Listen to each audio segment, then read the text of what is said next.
नमस्कार दोस्तों, स्वागत है आपका अपने डेली अपडेट्स यूट्यूब चैनल पर। आप सभी को पता है कि बीएड जो फर्स्ट सेमेस्टर है उसका पेपर समाप्त हो चुका है। अब आप लोगों को कभी भी फाइल सबमिट करने के लिए कॉल या मैसेज यूनिवर्सिटी या कॉलेज की तरफ से आ सकता है। इसके लिए आप लोगों की किस प्रकार फाइल बनेगी, फोर्थ पेपर का मैंने डेमो दे दिया था कि इसी प्रकार आप लोगों की सभी सब्जेक्ट की फ़ाइल बनाना पड़ेगा। तो अब मैंने ये भी बोला था कि अगर आप लोग कमेंट करते हैं तो मैं सभी सब्जेक्ट के आप लोगों के लिए एक वीडियो बना दूंगा किस प्रकार फ़ाइल बनेगी। आप लोगों ने कमेंट में ये बोला है कि सभी सब्जेक्टों की फ़ाइल बनाकर आप लोगों को एक वीडियो के रूप में दे दी जाए। तो मैं आप लोगों को एक-एक करके वीडियो पाँचों फ़ाइलों की दे दूँगा, जिसमें से एक फोर्थ पेपर का आप लोगों का फ़ाइल तैयार हो चुका है। उसको आप लोग कुछ अपने तरफ से इनोवेट करके उसमें कुछ सबमिट करके उसको लिखिएगा। और ये वीडियो आप लोगों के लिए फर्स्ट फ़ाइल के लिए होगी। और फर्स्ट फ़ाइल में आप लोग किस-किस क्वेश्चन को लिखेंगे और उसमें किस प्रकार इनोवेट करेंगे, ये सभी बातें इस वीडियो में हम लोग देखेंगे। और जैसा कि आप सभी को पता है कि 3 क्वेश्चन आपके होंगे और 3 में से 2 क्वेश्चन आपको करने हैं। तो इसमें से 2 क्वेश्चन देख लेते हैं। एक क्वेश्चन कौन-सा है? उपयुक्त उदाहरणों एवं तस्वीरों के साथ शिक्षा की विभिन्न संस्थाओं के कार्यों की चर्चा करें। इसमें पहला क्वेश्चन है। इस पहले क्वेश्चन के बारे में हम लोग जानेंगे, लिखेंगे और आप लोग साथ ही साथ फ़ाइल भी बनाते रहिए। बढ़ते हैं अपने क्वेश्चन की तरफ। तो देखते हैं पहला क्वेश्चन। उपयुक्त उदाहरणों एवं तस्वीरों के साथ शिक्षा की विभिन्न संस्थाओं के कार्यों की चर्चा करें। तो इसमें हम कैसे-कैसे लिखेंगे, क्या-क्या लिखेंगे, उसको ध्यान से सुनिए और फाइल बनाते रहिए। तो चलते हैं आंसर की तरफ। समाज में जिन विभिन्न प्रकार की संस्थाओं द्वारा शिक्षा प्रदान किए जाते हैं, उन्हें ही हम शिक्षा के अभिकरण कहते हैं। तो हेडिंग डालिएगा शिक्षा के अभिकरण का अर्थ। अब लिखिएगा इसमें अभिकरण शाब्दिक रूप से अंग्रेजी के एजेंसी शब्द का हिंदी रूपांतरण है, जिसका तात्पर्य साधन या अभिकरण है। इन अभिकरणों के रूप में सामाजिक संगठन एवं संस्थाएं विभिन्न रूप के समाज में शिक्षा प्रक्रिया को निरंतर गतिशील रखती है। अनेक वैज्ञानिकों द्वारा परिभाषा भी दिया गया है। तो देख लेते हैं। बी.डी. भाटिया के अनुसार इन्होंने क्या बोला है कि समाज में शिक्षा के कार्यों को क्रियान्वित करने के लिए अनेक विशिष्ट संस्थाओं का विकास किया गया है। इन्हीं को शिक्षा के अभिकरण कहा जाता है। हेडिंग क्या है? शिक्षा के अभिकरणों का वर्गीकरण। हम देखेंगे शिक्षा के अभिकरणों का वर्गीकरण किस प्रकार है। तो लिखेंगे इसमें शिक्षा के अभिकरणों को 3 भागों में वर्गीकृत किया गया है। नंबर 1 औपचारिक शिक्षा, नंबर 2 अनौपचारिक शिक्षा और तीसरा निरौपचारिक शिक्षा। जिसमें से हम शैक्षिक उपकरणों का वर्गीकरण करते हैं। तो जिसमें हम देख लेते हैं जो अभी बताया मैंने, औपचारिक, अनौपचारिक एवं निरौपचारिक में क्या-क्या आते हैं। तो औपचारिक में विद्यालय आता है, अनौपचारिक में परिवार, समुदाय, राज्य, धर्म, पुस्तकालय, नाटक, समाचार पत्र आते हैं, जबकि निरौपचारिक में क्या आते हैं? दूरवर्ती शिक्षा, मुक्त विद्यालय तथा रेडियो, शैक्षिक और शैक्षिक दूरदर्शन आते हैं। अब एक-एक करके हम तीनों शिक्षा के बारे में पढ़ लेते हैं, औपचारिक, अनौपचारिक और निरौपचारिक शिक्षा के बारे में। तो यहाँ पर हम हेडिंग डालेंगे औपचारिक शिक्षा। इसका अर्थ क्या होता है? अर्थ हेडिंग के रूप में, औपचारिक शिक्षा वो शिक्षा है जिसे संचेतक प्रयासों से प्रदान या प्राप्त किया जाता है। यहाँ शिक्षक एवं बालक दोनों को ही शिक्षा के उद्देश्य ज्ञात रहते हैं। तो यहाँ पे हेडिंग डालिए औपचारिक शिक्षा की विशेषताएं। औपचारिक शिक्षा की क्या-क्या विशेषताएं होती हैं? औपचारिक शिक्षा में निम्न विशेषताएं पाई जाती हैं। नंबर 1, औपचारिक शिक्षा में सुनियोजित प्रयासों तथा व्यवस्था की आवश्यकता होती है। नंबर 2, यह शिक्षा मूलतः विद्यालयों द्वारा प्रदान की जाती है। नंबर 3, औपचारिक शिक्षा का एक सुनिश्चित पाठ्यक्रम होता है। नंबर 4, औपचारिक शिक्षा मुख्यतः भौतिक होती है, जो हमें भौतिक साधन जुटाने की योग्यता प्रदान करती है। नंबर 5, यह शिक्षा जीवन पर्यंत नहीं चलती है। अब हेडिंग डालेंगे औपचारिक अभिकरण के रूप में विद्यालय, अर्थात विद्यालय जो होता है औपचारिक शिक्षा के रूप में आता है। तो इसमें लिखेंगे औपचारिक अभिकरण के रूप में विद्यालय, हेडिंग के रूप में। अब उसमें लिखेंगे औपचारिक अभिकरण के रूप में विद्यालय निम्नलिखित भूमिका निभाता है। नंबर 1, बालकों में शिष्टाचार, सहानुभूति तथा निष्पक्ष दृष्टिकोण उत्पन्न करने के लिए विद्यालय ज़्यादा उत्तम स्थान होता है। नंबर 2, विद्यालय एकमात्र वह साधन है जहाँ शिक्षित नागरिकों का निर्माण होता है। नंबर 3, विद्यालय बालकों को साक्षर बनाने के साथ उनमें सहयोग, उत्तरदायित्व एवं धैर्य इत्यादि भावनाओं को भी विकसित करता है। नंबर 4, विद्यालय समाज एवं राष्ट्र के उद्देश्यों की प्राप्ति करता है। नंबर 5, विद्यालय बालकों को लोकतंत्र के मूल सिद्धांतों के साथ साथ नागरिकता की भी शिक्षा देता है। औपचारिक शिक्षा के गुण, हेडिंग डाल लीजिए औपचारिक शिक्षा के गुण। नंबर 1, औपचारिक शिक्षा के द्वारा संस्कृति का संरक्षण, सुधार एवं हस्तांतरण होता है। नंबर 2, यह शिक्षा प्रत्यक्ष रूप से व्यक्ति, समाज, राज्य आदि की आवश्यकताओं की पूर्ति में सहायता करती है। नंबर 3, यह शिक्षा व्यवस्थित ज्ञान के द्वारा छात्रों को उनकी आवश्यकता अनुसार व्यवसाय चुनने में सहायता करती है। नंबर 4, यह शिक्षा योजनाबद्ध ढंग से प्रदान की जाती है। आगे हेडिंग डालिए औपचारिक शिक्षा के दोष। औपचारिक शिक्षा के दोष क्या क्या हैं वो देख लेते हैं। तो नंबर 1, औपचारिक साधनों के द्वारा प्राप्त शिक्षा अस्पष्ट, निर्जीव एवं पुस्तकीय होती है। दूसरा, इस शिक्षा में छात्र उन अनुभवों से वंचित रह जाता है जिन्हें वह स्वयं क्रिया करके ग्रहण करता है। नंबर 3, इस शिक्षा के कृत्रिम होने के कारण शिक्षित बेरोजगारों की समस्या जो है वो उत्पन्न हो जाती है। नंबर 4, यह शिक्षा जो परीक्षा प्रधान होती है और यह पाठ्यचर्या, स्थान, समय आदि भी बंधी होती है। मतलब कि इसमें जो पाठ्यचर्या भी बंधा होता है, स्थान कहाँ पे पेपर देना है और कितने समय तक पेपर देना है, समय भी इसमें निश्चित होता है। तो अब देख लेते हैं, अगला हेडिंग डालिए, अनौपचारिक शिक्षा। अनौपचारिक शिक्षा का अर्थ क्या है? अनौपचारिक शिक्षा में अनौपचारिक शब्द विशेष के रूप में प्रयुक्त हुआ है जो शिक्षा की विशेषता जो है बतलाता है। अनौपचारिक शब्द दो शब्दों की संधि से बना हुआ है, अन धन उपचारिक, अर्थात अन का अर्थ होता है नहीं तथा उपचारिक का शब्द जो होता है उपचार से बना है। अनौपचारिक शिक्षा वह है जिसे व्यक्ति बिना किन्हीं व्यवस्थित साधनों अथवा प्रयासों के स्वतः ही प्राप्त कर लेता है। इलीज महोदय, हेडिंग डाल लीजिए, इलीज एवं फ्रेयर जो महोदय के अनुसार इन्होंने अनौपचारिक शिक्षा के बारे में क्या कहा है। इलीज एवं फ्रेयर महोदय, हेडिंग डालिए, उसमें अनौपचारिक शिक्षा औपचारिक शिक्षा की अगली देखते हैं ला बेला के अनुसार। अगला जो हेडिंग है आप लोग डालिए, ला बेला के अनुसार उन्होंने जो है अनौपचारिक शिक्षा के बारे में क्या कहा है। विशिष्ट लक्षित जनसंख्या के लिए स्कूल से बाहर संगठित कार्यक्रम है। क्या उन्होंने बोला है? किसके लिए? अनौपचारिक शिक्षा के लिए। अब हेडिंग डालिए, अनौपचारिक शिक्षा की विशेषताएं क्या होती हैं? अनौपचारिक शिक्षा की विशेषताएं। नंबर 1, अनौपचारिक शिक्षा के लिए किन्हीं विशेष प्रयासों तथा व्यवस्था की आवश्यकता नहीं पड़ती है। नंबर 2, अनौपचारिक जो शिक्षा है वो स्वाभाविक जीवन से संबंधित सरल प्राकृतिक रूप में होती है। नंबर 3, अनौपचारिक शिक्षा व्यक्ति की मूल प्रवृत्तियों तथा उनकी रुचि पर निर्भर करती है। नंबर 4, अनौपचारिक शिक्षा जीवन प्रयत्न चलने वाली प्रक्रिया होती है क्योंकि व्यक्ति जो है जीवन भर अनुभव प्राप्त करता है। अब हेडिंग डालिए, अनौपचारिक शिक्षा के उद्देश्य। नंबर 1, व्यक्तिगत एवं सामाजिक जीवन में समन्वय स्थापित करता है अनौपचारिक शिक्षा। नंबर 2, बालक को स्वतंत्र रूप से सीखने का अवसर प्रदान करता है अनौपचारिक शिक्षा। नंबर 3, स्वावलंबन की भावना विकसित करता है। नंबर 4, जीवनोपयोगी ज्ञान तथा अनुभव प्रदान करता एवं सभी को साक्षर करना है, इसका अनौपचारिक शिक्षा का काम होता है। नंबर 5 क्या होता है? भावी जीवन की उत्पत्ति एवं समृद्धि हेतु तैयार करना होता है। अगला हेडिंग डालिए, अनौपचारिक शिक्षा के दोष क्या क्या हैं। नंबर 1, यह शिक्षा कभी भी औपचारिक शिक्षा का स्थान नहीं ले सकती है। नंबर 2, इस शिक्षा में नियम, व्यवस्था, योजना का अभाव रहता है। नंबर 3, अनौपचारिक शिक्षा में छात्र शिक्षक का प्रत्यक्ष संबंध नहीं होता है। नंबर 4, अनौपचारिक साधनों की कोई निश्चित योजना नहीं होती है। नंबर 5, कभी कभी इन साधनों के द्वारा बालक में अवगुण भी विकसित हो जाते हैं। अब हेडिंग डालिए, अनौपचारिक शिक्षा के अभिकरण। तो इसमें लिखना है, अनौपचारिक अभिकरण वे संस्थाएं हैं जो पूरे जीवन में अप्रत्यक्ष या निरंतर रूप से व्यक्तियों पर एक शिक्षाप्रद प्रभाव डालती हैं। अनौपचारिक शिक्षा के अभिकरणों में परिवार, समुदाय, राज्य, सामाजिक सभा, संघ, भीड़, बाजार, सिनेमा घर और समाचार पत्र, रेडियो आदि आते हैं। अब देखते हैं इसमें परिवार मानव समाज की सबसे पुरानी एवं बुनियादी इकाई है। परिवार को बालक की प्रथम पाठशाला या प्रथम विद्यालय भी कहा जाता है, इसलिए परिवार को शिक्षा का प्राथमिक कारक माना जाता है। अगला हेडिंग डालेंगे, समुदाय। परिवार के बाद बालक की शिक्षा की द्वितीय सीढ़ी जो होती है वो समुदाय होती है। बालक समुदाय के संपर्क में आकर अनेक बातों को सीखता है। शिक्षा के साधन के रूप में समुदाय विद्यालय की स्थापना करता है। अगला हेडिंग, मास मीडिया, अर्थात किसी भी वस्तु को संप्रेषित करने के लिए जनता द्वारा उपयोग किए जाने वाले साधनों को मास मीडिया कहा जाता है, जैसे समाचार पत्र, रेडियो, टेलीविज़न, सिनेमा, इंटरनेट आदि। अब देखते हैं पुस्तकालय हेडिंग डालिए, उसमें लिखना है कि पुस्तकालय व वाचनालय और अनौपचारिक शिक्षा का प्रमुख साधन होते हैं। ये संचित ज्ञान के भंडार के रूप में महत्वपूर्ण भूमिका अदा करते हैं। अगला हेडिंग निरौपचारिक शिक्षा के बारे में है। इसका अर्थ क्या होता है? निरौपचारिक शिक्षा न तो पूर्ण रूप से अभियंत्रित होती है और न ही पूर्ण रूप से नियंत्रित होती है। तो निरौपचारिक शिक्षा में नियंत्रण के साथ साथ अभियंत्रण भी होता है, अर्थात शिक्षार्थी जहाँ कई क्षेत्रों में पूर्ण नियंत्रित रहता है तो वहीं साथ ही साथ कई क्षेत्रों में वह अनियंत्रित भी रहता है। इसमें आयु, स्थान, शिक्षण विधि के क्षेत्र में कोई अनुबंधन या बंधन नहीं होता है, किंतु जो पाठ्यचर्या होती है, परीक्षा क्षेत्र में नियंत्रण होता है। अब हेडिंग डालिए, निरौपचारिक शिक्षा के लाभ। निरौपचारिक शिक्षा के क्या लाभ हैं? नंबर 1, निरौपचारिक शिक्षा बढ़ती हुई जनसंख्या की शिक्षा संबंधी मांग को सरलता के साथ पूरा कर सकती है। नंबर 2, निरौपचारिक शिक्षा का एक निश्चित उद्देश्य होता है। नंबर 3, निरौपचारिक शिक्षा में परीक्षा की व्यवस्था के कारण जो विद्यार्थी होते हैं, विद्यार्थी शिक्षा ग्रहण करने के लिए प्रेरणा प्राप्त करते हैं। नंबर 4, निरौपचारिक शिक्षा ने भी एक निश्चित पाठ्यचर्या होती है। और नंबर 5, निरौपचारिक शिक्षा का स्वरूप अपेक्षाकृत अधिक व्यवस्थित होता है। हेडिंग डालिए निरौपचारिक शिक्षा के अभिकरण।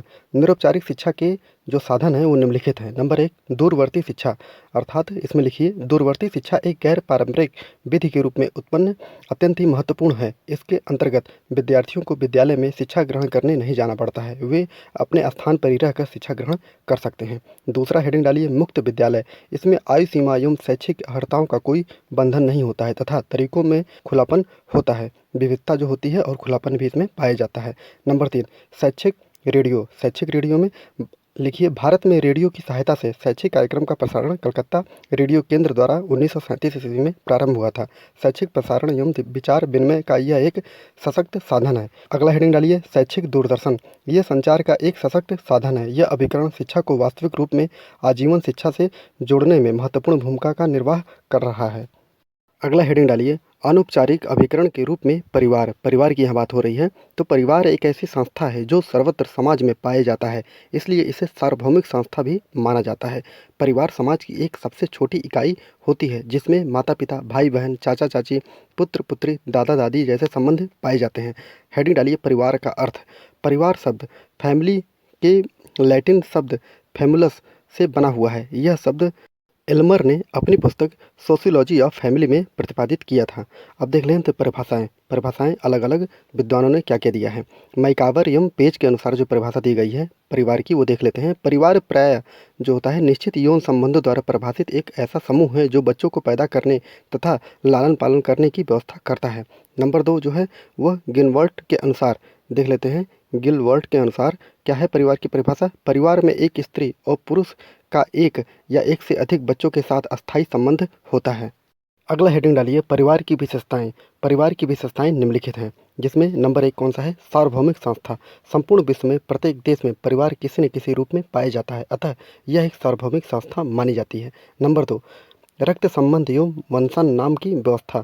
तो इसमें देखिए सभी परिवारों में जो भी बच्चे पैदा होते हैं उनमें आपस में या माता पिता के रक्त संबंध पाया जाता है। सभी परिवारों में वंश नाम की व्यवस्था के आधार पर ही नामकरण किया जाता है। नंबर 3 आर्थिक व्यवस्था। परिवार के सदस्यों का भरण पोषण करने के लिए परिवार में श्रम विभाजन होता है। इसी विभाजन के फलस्वरूप विभिन्न सदस्यों को कई प्रकार की जिम्मेदारियां निभानी पड़ती हैं। नंबर 4 यौन संबंधों की स्वीकृति। विवाह के बाद यौन संबंधों को समाज की स्वीकृति मिल जाती है, जिसके परिणाम स्वरूप संतान की उत्पत्ति होती है।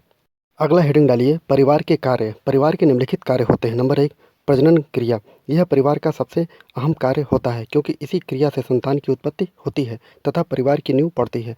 प्रजनन क्रिया प्राणी का जो होता है वो जन्मजात गुण होता है। नंबर 2 शिशु पालन। मनुष्य की संतानें जो होती हैं माता पिता के संरक्षण में रहते हैं तथा उनका पालन पोषण का जो मूल कार्य होता है वो परिवार का ही होता है। नंबर 3 शिक्षा की व्यवस्था। विकास का आधार जो होता है वो शिक्षा होता है, अतः परिवार में पल रहे बालकों के संपूर्ण विकास के लिए उनमें शिक्षा की व्यवस्था करना परिवार का मूल कार्य होता है।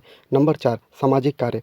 परिवार समाज की सबसे छोटी इकाई है। सामाजिक गुणों के विकास की प्रथम जो पाठशाला होती है वो परिवार ही होती है। माता पिता अपने बालकों में सामाजिक गुणों का विकास करते हैं जो परिवार के सामाजिक कार्य कहलाते हैं।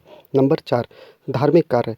सभी माता पिता अपने बालकों में सहानुभूति, प्यार, बलिदान, समर्पण भावना जैसे गुणों का विकास करते हैं। अगला हेडिंग डालते हैं अनौपचारिक अभिकरण के रूप में समुदाय। अनौपचारिक अभिकरण के रूप में समुदाय के बारे में देखते हैं। समुदाय 2 या 2 से अधिक व्यक्तियों का ऐसा समूह जो एकता अथवा सामुदायिक भावना जागृत हो जाने से किसी निश्चित भौगोलिक क्षेत्र में सामान्य जीवन को सामान्य नियमों द्वारा जो व्यतीत करने के लिए स्वतः ही विकसित हो जाता है। तो अब हेडिंग डालते हैं समुदाय का अर्थ एवं परिभाषा। समुदाय के बारे में देखते हैं। अंग्रेजी भाषा में समुदाय को कम्युनिटी कहा जाता है। यह 2 शब्दों कॉम एवं म्यूनिटी से मिलकर बना होता है। इसमें कॉम का अर्थ होता है क्या? एक साथ, तथा म्यूनिस का अर्थ होता है सेवा करना। इस प्रकार समुदाय का अर्थ है एक साथ सेवा करना। अब हेडिंग देख लेते हैं क्या है इसमें। हेडिंग डालिए के डेविस के अनुसार समुदाय के बारे में के डेविस ने क्या कहा है। तो समुदाय सबसे छोटा क्षेत्रीय समूह होता है। इसके अंतर्गत सामाजिक जीवन के समस्त पहलुएं आ सकते हैं। अगला हेडिंग डालिए ऑगबर्न एवं निमकॉफ के अनुसार जो समुदाय के बारे में इन्होंने क्या कहा है। किसी सीमित क्षेत्र के अंतर्गत सामाजिक जीवन के संपूर्ण संगठन को समुदाय समझा जा सकता है। अगला हेडिंग डालिए समुदाय की विशेषताएं। इसमें देखते हैं समुदाय की विशेषताएं निम्न प्रकार की हैं। क्या हैं? नंबर 1 निश्चित भौगोलिक क्षेत्र। कोई भी समूह जब तक समुदाय का रूप नहीं ले सकता जब तक वह किसी निश्चित भौगोलिक क्षेत्र में निवास नहीं करता है। किसी गांव, नगर या राष्ट्र को समुदाय इसलिए कहा जाता है क्योंकि इनमें से प्रत्येक का अपना अपना निश्चित भौगोलिक क्षेत्र होता है। नंबर 2, व्यक्तियों का समूह। हेडिंग डालिए नंबर 2, व्यक्तियों का समूह। समुदाय की एक प्रमुख विशेषता यह है कि यह व्यक्तियों का एक समूह है। व्यक्तियों के बगैर न तो सामान्य सामाजिक जीवन की कल्पना की जा सकती है और न ही सामुदायिक भावना की। नंबर 3, नंबर 3 डालिए विशिष्ट नाम। प्रत्येक समुदाय का अपना एक विशेष नाम होता है जो उसे समुदाय के लोगों में हम की भावना जागृत करने तथा इसे बनाए रखने के लिए योगदान देता है। इसी नाम के आधार पर एक समुदाय को दूसरे समुदाय से अलग किया जा सकता है। अगला हेडिंग डालिए मूर्तता। समुदाय को हम एक निश्चित भूभाग पर बसे मनुष्यों के समूह के रूप में देख सकते हैं, इसलिए इसे एक मूर्त समूह कहते हैं। अगला हेडिंग सामान्य जीवन। प्रत्येक समुदाय के कुछ रीति रिवाज, परंपराएं, विश्वास, उत्सव तथा त्यौहार एवं संस्कार आदि होते हैं जो समुदाय के लोगों के जीवन में एक रूपता उत्पन्न करने का योगदान देते हैं। अगला हेडिंग डालिए समुदाय के कार्य। समुदाय के क्या क्या कार्य हैं? नंबर 1, हेडिंग डालिए विद्यालयों की स्थापना। समुदाय की संस्कृति की सुरक्षा करने, उसे विकसित करने, उसे भावी पीढ़ी तक बालकों एवं बालिकाओं में हस्तांतरण करने के लिए समुदाय विभिन्न प्रकार के विद्यालयों की स्थापना करता है। अलग देखिए, हेडिंग डालिए सार्वभौमिक शिक्षा की व्यवस्था। शिक्षा के विभिन्न स्तरों को समुदाय निश्चित करता है, साथ ही साथ बालकों एवं बालिकाओं हेतु सार्वभौमिक शिक्षा की व्यवस्था भी करता है। अगला हेडिंग पाठ्यचर्या का निर्माण। इसमें लिखिए शैक्षिक उद्देश्यों की प्राप्ति हेतु पाठ्यचर्या अत्यंत आवश्यक है, अतः आधारभूत पाठ्यचर्या संरचना एवं शिक्षा संगठन की रूपरेखा तैयार करने में भी समुदाय अपनी भूमिका अहम निभाता है। अगली हेडिंग डालिए विद्यालयों के लिए धन की व्यवस्था। इसमें लिखिए शैक्षिक समुदायों को सुचारू रूप से चलाने के लिए धन की आवश्यकता होती है, अतः समुदाय इन संस्थाओं के भवन निर्माण, फर्नीचर और शिक्षकों के वेतन इत्यादि के विभिन्न बातों के लिए अधिक से अधिक धन की व्यवस्था भी करता है। अगला हेडिंग प्रौढ़ शिक्षा। समुदाय की उन्नति के लिए बालकों की शिक्षा की अत्यधिक आवश्यकता होती है, किंतु इससे भी अधिक प्रौढ़ों को भी शिक्षा आवश्यक है। इसके ऊपर समुदाय विभिन्न आवश्यकताओं एवं समस्याओं को सुलझाने का भार होता है। अगला हेडिंग डालिए पर्यवेक्षण। समुदाय विद्यालयों, शिक्षकों, छात्रों आदि में सुधार लाने के उद्देश्य से विद्यालय तथा उनके भिन्न घटकों की रूपरेखा तैयार करता है। नियमित पर्यवेक्षण के माध्यम से यह विद्यालय के उचित एवं सुचारू कामकाज को सुनिश्चित करता है। अगला हेडिंग डालिए नैतिक एवं आध्यात्मिक मूल्यों को शामिल करना। तो इसमें लिखिए समुदाय के पास मानवता की सांस्कृतिक विरासत है, नैतिक तथा आध्यात्मिक मूल्यों को बनाए रखा जा सकता है। यह व्यक्तियों में उन मूल्यों को विकसित करने का भी प्रयास करता है। तो ये एक क्वेश्चन आपका खत्म हुआ। अब दूसरा क्वेश्चन देखेंगे। उससे पहले आप लोगों को एक सूचना दे दूं कि आप लोग बोल रहे हैं सेकंड सेमेस्टर पढ़ाने के लिए, तो अभी मैं 2-3 दिन बाद सेकंड सेमेस्टर आप लोगों को पढ़ाऊंगा। पहले ये कंप्लीट कर लेता हूं, उसके बाद आप लोग का अच्छे से सिलेबस देखकर, क्योंकि मैं जल्दीबाजी नहीं करना चाहता हूं। मैं चाहता हूं कि आप लोग आराम से और मैं भी आराम से आप लोगों को पढ़ाऊँ, क्योंकि आप लोग याद रखिए अगर आप लोगों का बीएड में कम नंबर आता है तो आपका बीएड करना बेकार है, क्योंकि प्राथमिक शिक्षक भर्ती में एकेडमिक नंबर जोड़ा जाएगा। ये 100% आप लोगों को पता है जोड़ा जाएगा। तो अगर आप लोग मेहनत करते हैं तो अधिक से अधिक नंबर लेके आइए। अगर आप लोग का हाई स्कूल या बीए में कहीं पे भी नंबर कम है तो आप लोग यहाँ पर एडजस्ट कर लीजिए, और आप सेमेस्टर वाइज है इसमें आप लोग अधिक से अधिक नंबर ले आ सकते हैं। तो आप लोग मेरे साथ बने रहिएगा, मैं आप लोगों को अच्छे से अच्छा पढ़ाने की कोशिश करूँगा, और कहीं कुछ भी होगा तो आप लोग बताइएगा, उसी हिसाब से पढ़ाया जाएगा। और सबसे इम्पॉर्टेंट बात यह है कि आप लोग वीडियो को देखते हैं लेकिन सब्सक्राइब नहीं करते हैं, ना ही शेयर करते हैं, ना ही कमेंट या लाइक करते हैं। तो आप लोगों से विनम्र निवेदन कर रहा हूं कि आप लोग इस चैनल को सब्सक्राइब करिए और लोगों को बताइए और लोगों को सब्सक्राइब भी करवाइए, जिससे कि चैनल को जल्दी से जल्दी ग्रोथ मिल सके। आप ही लोगों का फ़ायदा है, क्योंकि जैसे ही सब्सक्राइबर मेरे बढ़ेंगे और वीडियो ग्रोथ करेगा, वैसे मैं आप समझ सकते हैं कि मैं मोटिवेट रहूँगा और आप लोगों के लिए अधिक से जल्दी वीडियो बनाऊँगा। लेकिन आप लोग हैं कि सब्सक्राइब ही नहीं करते हैं, और आप लोगों के लिए मैं इतनी मेहनत करता हूँ। अब आप लोगों के ऊपर है, आप लोग करते हैं कि नहीं करते हैं, अब ये आप लोग जानिए, लेकिन मैं अपनी तरफ से 100% आप लोगों को दूंगा। आगे बढ़ते हैं दूसरे क्वेश्चन की तरफ। सेकंड क्वेश्चन क्या है, इसमें देखिए स्वतंत्र भारत में प्राथमिक शिक्षा की स्थिति पर उचित डेटा के साथ चर्चा करें। तो आप लोगों का ये सेकंड क्वेश्चन है। इसमें लिखते हैं क्या है, पहला हेडिंग डालिए प्राथमिक शिक्षा। प्राथमिक शिक्षा राष्ट्र की प्रगति का मूल आधार होती है। बालक की आयु 6 या 7 वर्ष की होते ही उसकी प्रारंभिक जो प्राथमिक शिक्षा होती है वो प्रारंभ हो जाती है, जो कि सामान्यतः 14 वर्ष की आयु तक चलती रहती है। कक्षा 1 से 5 तक की शिक्षा निम्न प्राथमिक तथा 6 से 8 तक की शिक्षा जो होती है वो उच्च प्राथमिक कहलाती है। हेडिंग डालिए प्राथमिक शिक्षा का अर्थ। हेडिंग क्या है, प्राथमिक शिक्षा का अर्थ। इसमें लिखते हैं प्राथमिक शब्द का सामान्य अर्थ होता है प्रारंभिक या मुख्य। इस प्रकार प्राथमिक शिक्षा का अर्थ हुआ प्रारंभिक या मुख्य शिक्षा। इसे प्रारंभिक शिक्षा इसलिए भी कहा जाता है क्योंकि यह बच्चों को प्रारंभ में दी जाती है। अगला हेडिंग डालिए भारतीय संविधान के अनुसार प्राथमिक शिक्षा। तो इसमें क्या लिखना है, राज्य संविधान के प्रारंभ से 10 वर्ष की समय अवधि में सभी बालकों को 14 वर्ष की अवस्था की समाप्ति तक निःशुल्क एवं अनिवार्य शिक्षा के लिए प्रावधान करने का प्रयास जो करेगा, क्या है ये संविधान में कहा गया है प्राथमिक शिक्षा के बारे में। अब अगला हेडिंग डालिए एनईपी 2020 के अनुसार प्राथमिक शिक्षा के बारे में क्या कहा गया है। एनईपी 2020 के अनुसार प्राथमिक शिक्षा, अब इसमें देख लेते हैं क्या क्या कहा गया है। नई शिक्षा नीति 2020 में 10+2 जो कि 1986 की शिक्षा नीति के अनुसार के फार्मूले को पूर्णतः समाप्त कर दिया गया है, अतः इसे 5+3+3+4 के फार्मूले में ढाल दिया गया है। अर्थात जो 5 होगा वो प्री प्राइमरी के 3 वर्ष अर्थात 1, 2, 3, और जो +3 होगा कक्षा 3 से 5 तक प्रारंभिक तैयारी चरण के लिए होगा, और फिर जो +3 है वो कक्षा 6 से 8 तक के लिए मध्य चरण होगा, और फिर +4 जो कहा गया है वो कक्षा 9 से 12 तक के लिए कहा गया है। अगला हेडिंग डालिए भारत में प्राथमिक शिक्षा का वर्तमान परिदृश्य क्या है। तो इसमें लिखिए वर्तमान समय में भारत में 1 से 14 वर्ष तक के सभी बच्चों को निःशुल्क एवं अनिवार्य शिक्षा की व्यवस्था की गई है। 1950 से प्राथमिक शिक्षा के प्रत्येक क्षेत्र में प्रभावशाली प्रगति हुई है। अगला हेडिंग डालिए स्कूली संरचना। इसमें क्या लिखेंगे, भारत में सर्वोच्च न्यायालय ने 1993 ईस्वी में 14 वर्ष तक की आयु के सभी बच्चों के लिए शिक्षा के मौलिक अधिकार को घोषित किया था। स्कूली शिक्षा को 4 भागों में विभाजित किया जा सकता है। क्या है 4 भागों में, प्राथमिक, उच्च प्राथमिक, माध्यमिक तथा उच्च माध्यमिक स्तर।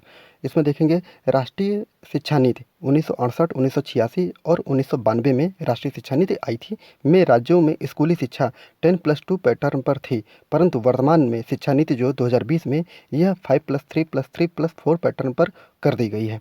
हेडिंग डालिए स्कूलों में सुविधाएं।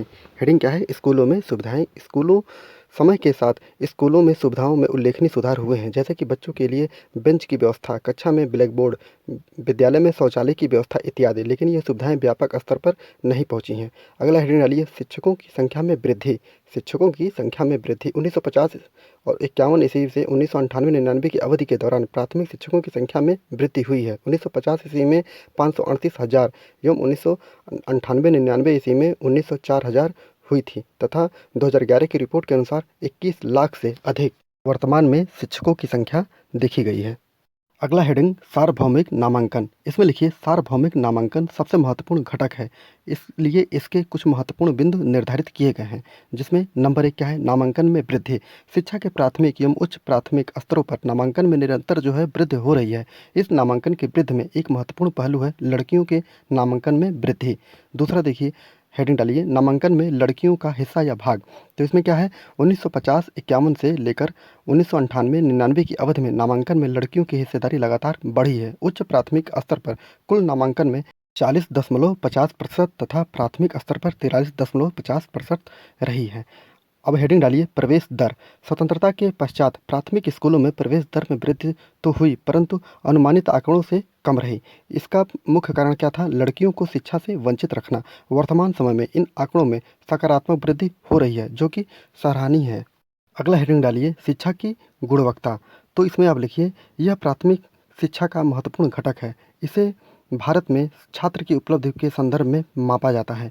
सर्व शिक्षा अभियान के अंतर्गत यह आशा की जाती है कि जिले शिक्षा के प्राथमिक एवं उच्च प्राथमिक दोनों स्तरों पर छात्र की उपलब्धि की स्थिति जानने के लिए आधारभूत मूल्यांकन सर्वेक्षण करेंगे। अगला हेडिंग डालिए भारत में प्राथमिक शिक्षा में सुधार।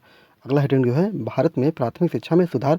भारत में प्राथमिक शिक्षा के महत्व एवं स्थिति को समझते हुए कई स्तरों पर कई संगठन इस मुद्दे पर ध्यान केंद्रित कर रहे हैं। यूनेस्को एवं यूनिसेफ जैसे अंतर्राष्ट्रीय एजेंसियां इसमें गहराई से शामिल हैं। अब देखते हैं भारत सरकार ने प्राथमिक शिक्षा की स्थिति में सुधार के लिए निम्नलिखित क्षेत्रों पर कार्यक्रम शुरू किया है, जिसमें कौन कौन से हैं, जैसे देखते हैं नंबर 1 शिक्षक नियुक्तियों एवं प्रशिक्षण में वृद्धि। नंबर 2 प्रारंभिक शिक्षा सामग्री एवं तकनीकी में सुधार। नंबर 3 शिक्षण सामग्री का प्रावधान। नंबर 4 वंचित समूहों के लिए शिक्षा, लड़कियों, वंचित जातियों एवं विकलांगों के लिए। अगला हेडिंग डालिए प्राथमिक शिक्षा में सुधार है तो कुछ योजनाएं, जिसमें नंबर 1 क्या है, ऑपरेशन ब्लैक बोर्ड योजना। इसमें लिखिए आप ऑपरेशन ब्लैक बोर्ड योजना 1987 में स्कूलों में अधिक शिक्षकों, कमरों एवं शिक्षण उपकरणों की व्यवस्था करके सुविधाओं में सुधार के लिए आरंभ की गई थी ऑपरेशन ब्लैक बोर्ड योजना को। अगला हेडिंग डालिए शिक्षा, शिक्षण एवं प्रशिक्षण संस्थान। इसमें लिखिए जिला शिक्षा एवं प्रशिक्षण संस्थान DIET जैसे गुणवत्ता प्रशिक्षण संस्थानों की स्थापना करके शिक्षक एवं शिक्षा को मजबूत करने की योजना 1987 में शुरू की गई थी। तीसरा क्या है, भोजन सहायता के लिए राष्ट्रीय कार्यक्रम। अर्थात मध्याह्न भोजन या मिड डे मील योजना। ये महत्वपूर्ण योजना है, इसको आप लोग रट भी लीजिएगा। इसमें लिखते हैं कि प्राथमिक शिक्षा के लिए पोषाहार सहायता के लिए राष्ट्रीय कार्यक्रम 15 अगस्त 1995 में प्रारंभ किया गया था। इसके अंतर्गत बच्चों को पका हुआ भोजन उपलब्ध कराया जाता है। प्रत्येक छात्र को प्रतिदिन 100 ग्राम जो अनाज है उसको आश्वासन दिया गया है कि आपको, अगर आप स्कूल आते हैं तो आपको 100 ग्राम अनाज आपको पका हुआ भोजन के रूप में उपलब्ध कराया जाएगा। अगला हेडिंग डालिए सर्व शिक्षा अभियान। इसमें लिखिए केंद्र के साथ साथ राज्यों ने भी शिक्षा को बढ़ावा देने के लिए अनेक योजनाएं शुरू की हैं। भारत सरकार ने सर्व शिक्षा अभियान नामक एक महत्वपूर्ण एवं महत्वाकांक्षी कार्यक्रम भी शुरू किया है, जिसका लक्ष्य है सभी बालक एवं बालिकाओं के लिए शिक्षा की व्यवस्था करना। इस प्रकार आप लोगों का फर्स्ट पेपर का जो फर्स्ट फाइल है वो कंप्लीट होता है, और आप लोगों से एक विनम्र निवेदन है कि आप लोग सेम टू सेम इसी प्रकार मत उतारिए के रखिएगा, क्योंकि अगर आप लोग उतार के रखेंगे सभी लोग तो काफ़ी मैच होगी। बल्कि आप लोग इसमें 1-2 पैराग्राफ अलग से भी जोड़ दीजिएगा, वो सबसे अच्छा होगा। और अलग-अलग पेन का यूज़ ज़रूर करिएगा। अगर आप लोगों के पास टाइम है तो अलग-अलग पेन का यूज़ करके और इसको जो आप लोग लिखेंगे उसको याद भी साथ में करते रहिएगा, क्योंकि आगे चलकर सेकंड सेमेस्टर में आपके लिए बहुत ही ज़्यादा काम आएगा। मैं आप सभी को इसलिए बार-बार अच्छा लिखने के लिए बोलता हूँ और याद करने के लिए, तैयारी करने के लिए अभी से ही, क्योंकि मैं नहीं चाहता कि आप लोगों का नंबर ख़राब आए, जिससे कि आप लोग जब भी प्राथमिक शिक्षक भर्ती दें वहाँ पर आप लोगों को पता चलेगा कि मेरिट क्या होती है। अगर आप लोग अफ़सोस करेंगे, अगर यही सोचेंगे कि अगर हमने पढ़ लिया होता, कुछ भी 4-5 नंबर, 10 नंबर, 15 नंबर भी ज़्यादा मिल गए होते तो हमारा सिलेक्शन हो गया होता, क्योंकि एक-एक नंबर से बच्चे, हज़ारों हज़ार बच्चे जो हैं वो बाहर निकल गए हैं इस बार। तो आप लोग याद रखिए, अधिक से अधिक नंबर ले आने की कोशिश करिए, क्योंकि मेरिट जुड़ेगा और मेरिट के द्वारा ही आपका 100% सिलेक्शन लिया जाएगा। और तैयारी तो आपकी रहेगी ही, आप जो तैयारी करेंगे उसके अनुसार भी नंबर जोड़ा जाएगा, लेकिन आपका जो फ्री फंड में जो नंबर मिलेगा वो मेरिट वाले ही नंबर मिलेंगे, और वही आपकी जो मेरिट होगी वहाँ पर हाई हो जाएगी। तो आप लोग मेरी बातों को ध्यान रखिएगा, अधिक से अधिक अभी से ही पढ़ाई पर लग जाइए। और जो चैनल है उसको सब्सक्राइब करिए और लोगों को बताइए कि एक चैनल है, अगर लोग नहीं जानते हैं तो उनको बताइए, बिल्कुल बताइए, क्योंकि आपका फ़र्ज़ बनता है कि मैं आप लोगों के लिए इतनी मेहनत कर रहा हूँ, तो आप लोग भी सब्सक्राइब बढ़वाइए और लाइक शेयर सब्सक्राइब आप लोग भी साथ साथ करिए। पूरा वीडियो देखने के लिए बहुत बहुत धन्यवाद।